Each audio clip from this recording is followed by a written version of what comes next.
Hi everyone, and welcome to this expertise session. I am Prakhar, an analyst at QKS Group, focused on retail and e-commerce space. I am joined today with my colleague Dharun, also an analyst at QKS working in retail domain. And today we will be unpacking some of the most pressing challenges in retail forecasting. So before we bring in our guest, I'd like Dharun to set the stage with a quick perspective on how we are seeing forecasting evolve across the retail landscape. Thanks, Prakhar. So, what really stands out today is that retailers are not just trying to meet demand, but they are also preparing for disruption, whether it can be global issues, shipping delays, or changing customer behavior. Uncertainty is the new normal. And traditional forecasting methods, where you plan for just only one outcome, is not enough anymore. And that's why more companies are moving towards probabilistic approaches, which is becoming essential for staying competitive. That's why I am very excited to talk about today's discussion because the ability to not just predict but respond intelligently is becoming the new benchmark. Absolutely, Dharun. That shift from static prediction to dynamic orchestration is what makes this conversation so important right now.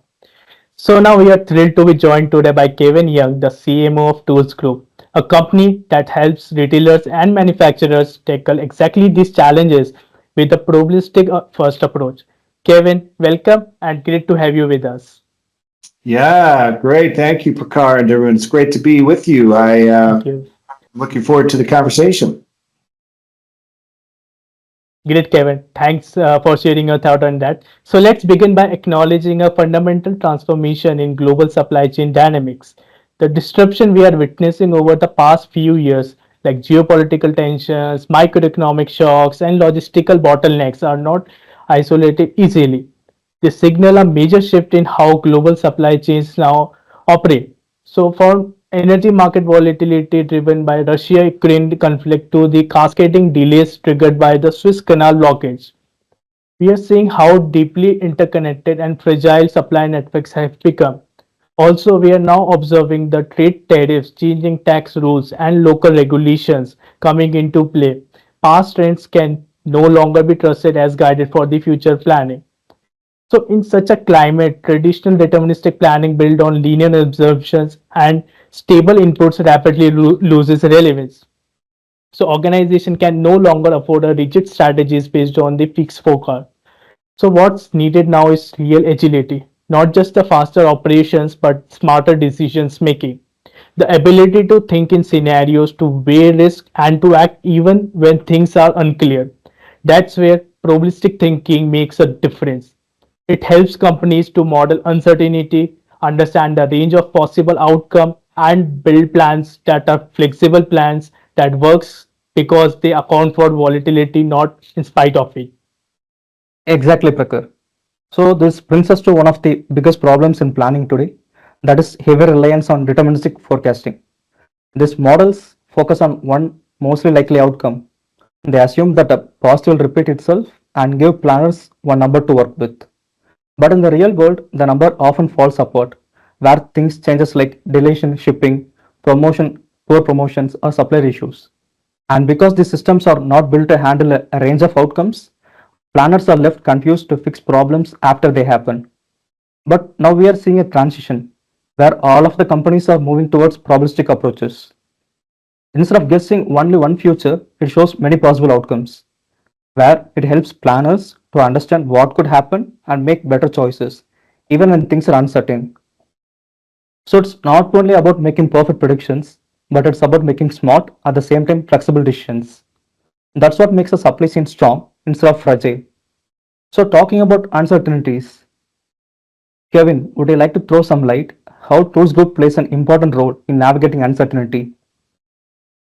Yeah, for sure. And maybe I'll compare our approach to the way some others, approach the challenge. But we realized back at our founding, in particular, our early customers were customers with very large numbers of items to optimize across a big complex distribution network.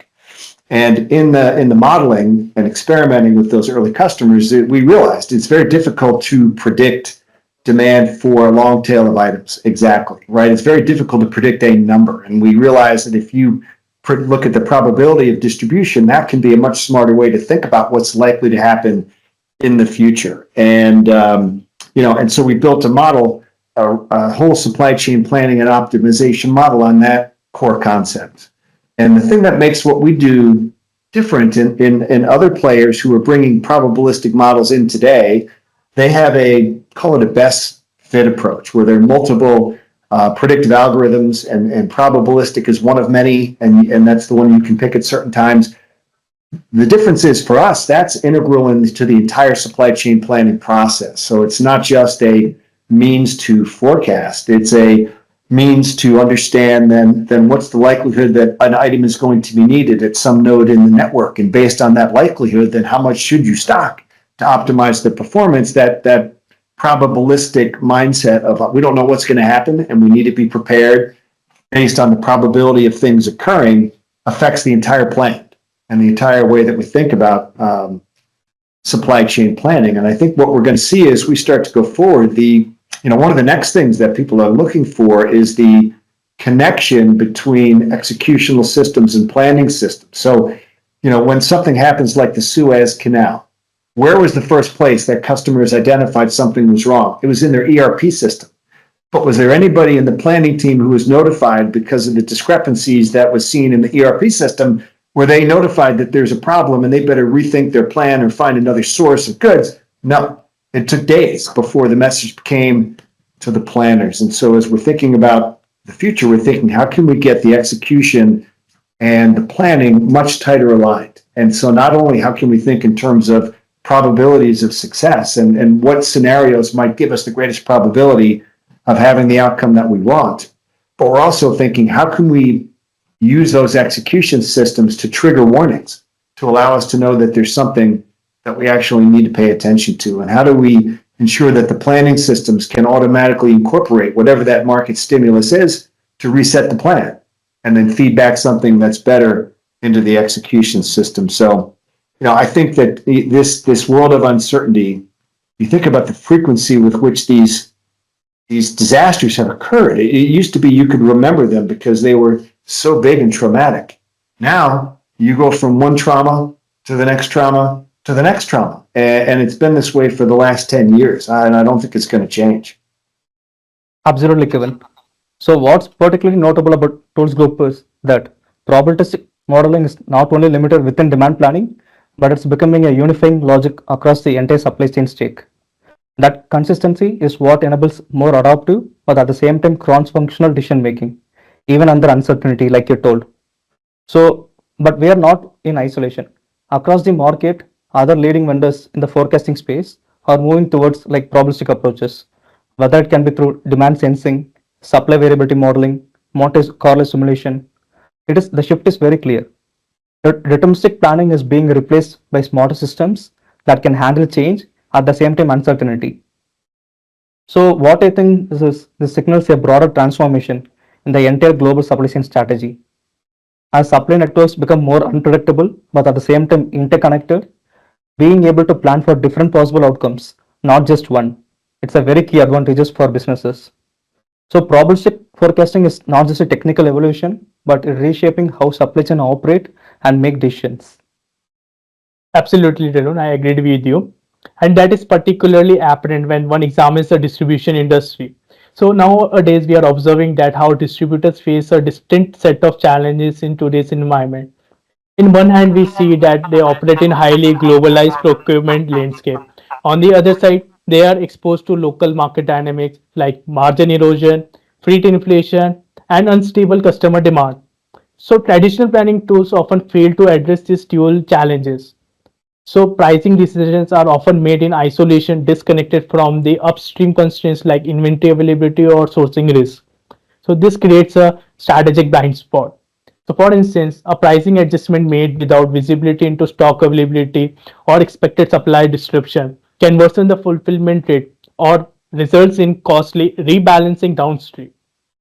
So what Tools Group is doing differently is embedding the pricing logic directly into the end-to-end planning processes by linking procurement variability, inventory positioning, and price elasticity within a single probabilistic framework. So Tools Group allows distributor to execute pricing strategies that are context aware, margin protective, and operationally feasible. So Kevin, would you like to talk about more how your end users are utilizing the pricing and executing into the market? Yeah.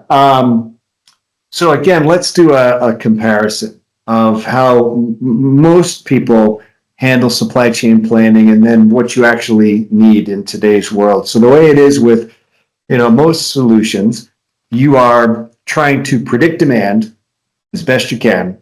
And once you have your prediction, you're trying to match the supply to that demand as accurately as possible to optimize the performance of the supply chain. And the way that most supply chain planning teams and leaders have thought about things are they have lots of things that lots of levers to pull on the supply side. But on the demand side, it is what it is. Demand is coming in, try to predict it, and then you have lots of ways to then match the supply to that demand. And what we're saying is in today's world, this uncertainty requires a different approach, right? We want you to be able to, and our customers, to deliver their promises with certainty. We want them to be able to be certain about a delivery that's going to be made to a customer. We want their customers to be certain that the items are going to get to them when they want them. So what the approach that we're taking is we're providing more control over not just supply, but more control over demand. And we've got now AI-powered engines to optimize pricing, to optimize promotions, and to optimize markdowns. And we've integrated pricing optimization in with supply chain planning. And we think we're one of the few who are actually doing this. And this complete integration allows us to experiment and think about pricing, what the optimal prices would be, and then see the effect of a change in pricing due to price elasticities and other factors. What effect will that have on the actual goods required and the stocking required? And now we're giving our customers the power to both sense demand, shape demand, shift demand, so they end up with the optimal system that they need to deliver with certainty.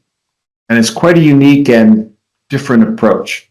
And it's really kind of exciting. And in today's world with tariffs in particular, if you're a retailer or anybody who's got a long list of items and your pricing can be changed pretty easily and pretty quickly, the question you're asking yourself is, hey, my costs have just dramatically swung. How do I use pricing to adapt and to mitigate some of that margin impact?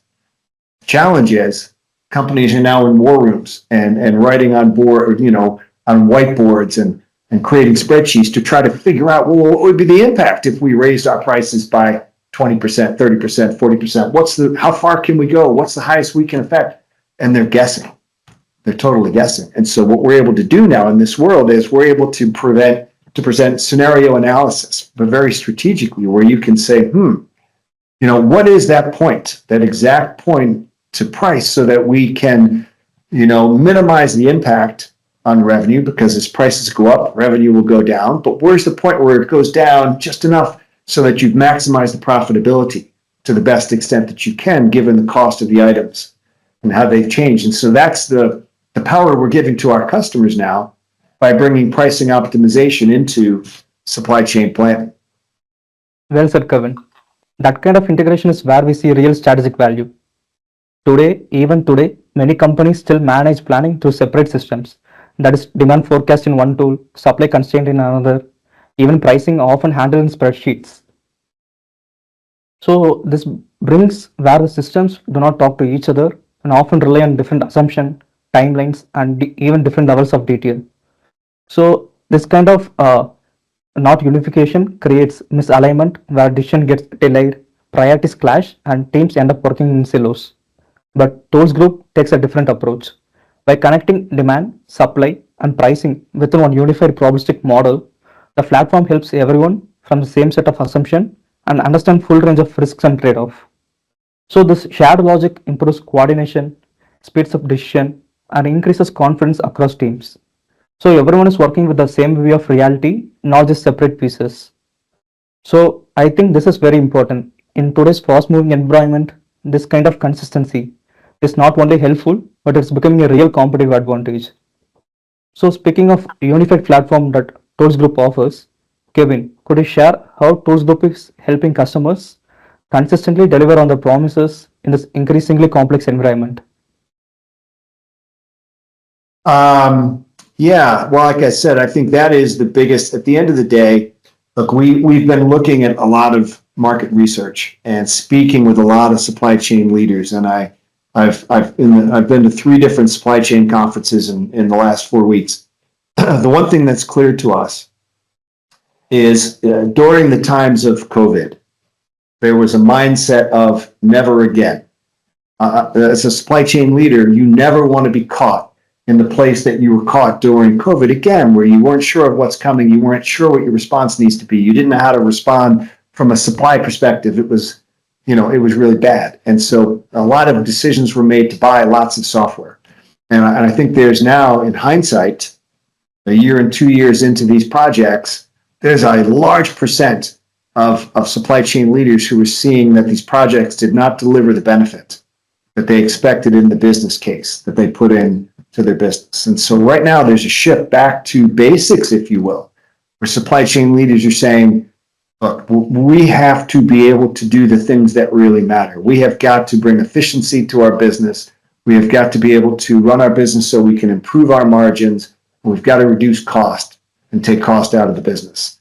And that more fundamental mindset, we're seeing it more and more. And so the way that we're thinking that we're going to respond to this interest in this fundamental impact is things like probabilistic forecasting, probabilistic supply planning, things like bringing in pricing optimization into the planning process means that you have more control over the outcomes that you're going to deliver, more confidence in the results that we project, that you can then deliver those results to your business. So we're bringing, essentially more certainty in the results that companies are expecting. And by doing things probabilistically, it increases your odds that you're going to actually have a good outcome, even if things don't go exactly as you had planned.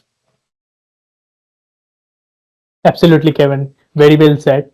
So it was a quite good synthesis about how Tools Group is redefining the model planning through a unified probabilistic lens. So as we have heard, the shift towards probabilistic thinking is more than a technology pivot; it's a strategic necessity for navigating the volatility that defines today's market. Exactly, Prakhar. Building resilience now means building systems that expect disruption and tackling it. And Tools Group approach, grounded in probabilistic modeling and end-to-end integration, helps businesses to tackle disruption. Absolutely. So, Kevin, before we end this session, I would like to come up like what upcoming future plan for Tools Group and about their acquisition, and you can just give a throw of light like how pricing have been evolving in Tools Group. And yeah, please over to you now. Well, as we look to the future, our vision is to provide unparalleled control over demand and supply to deliver certainty. That's our vision. That's what we're putting together. And this is going to entail much tighter integration between the planning systems, the execution systems, and the ability to detect market stimulus, things that are occurring. And as you detect things that are occurring, make sure the planning system is notified, and then give those planners more tools, right? More tools to control demand, more tools to control and optimize supply. And so we're going to be at the front lines, providing more and more powerful engines. And of course, AI is coming into the mix, and generative AI, and actually we're starting a pilot with agentic AI because we think that's quite has quite great potential in the space that we're in. But you're going to see us now start to blur the lines between planning and execution, and make the planners, make it easier for the planners to identify when those inevitable uncertain events are occurring, and then arming them with the right insights so they can take the right actions. That's our promise to our customers. Great, Kevin. Thank you for this insightful information. So as we come to end of the session, I would like to thanks once again to Kevin for joining us, and thank you to all of you for being part of this expert session. We hope today's session sparks a new thinking about how planning can evolve not just to adapt, but to lead through uncertainty. Until next time, stay adaptive and keep building for resilience.